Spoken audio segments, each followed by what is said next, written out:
If we're looking to get the most out of training and we're looking to adapt in a certain way, we need to make sure we're making progressions in training.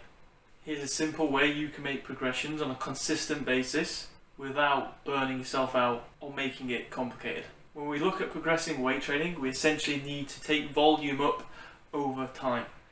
We can look at volume as being weight that we're shifting, the amount of reps that we're doing that for, and for the amount of sets.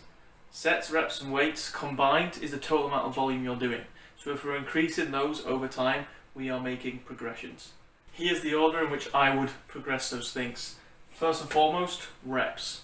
Okay, so you have your standard program, you have your layout, you have your initial amount of volume. Okay.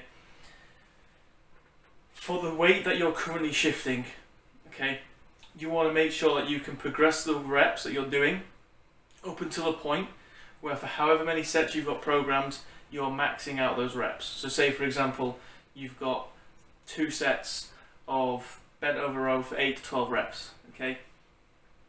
You want to make sure that you can hit on both of those sets that full rep range of 8 of 12 reps for that weight that you're shifting currently.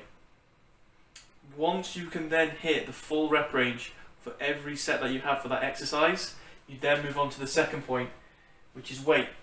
Okay, so then you're going to take the weight up. So say you were doing 40 kilograms on that bent over row for 2 sets of 12, with the rep range being 8 to 12. Now you're going to take that weight up to say 45 kilograms. Okay, and then you're going to work on building those reps back up. Once you've maxed out those reps for each set, you're going to take the weight up again, and so on.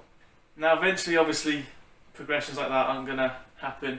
You know, it's not going to be a linear thing, it's not going to be that consistent. Eventually things are going to slow down. You might even get to a point where you're struggling to take weight up, or you're struggling to progress those reps.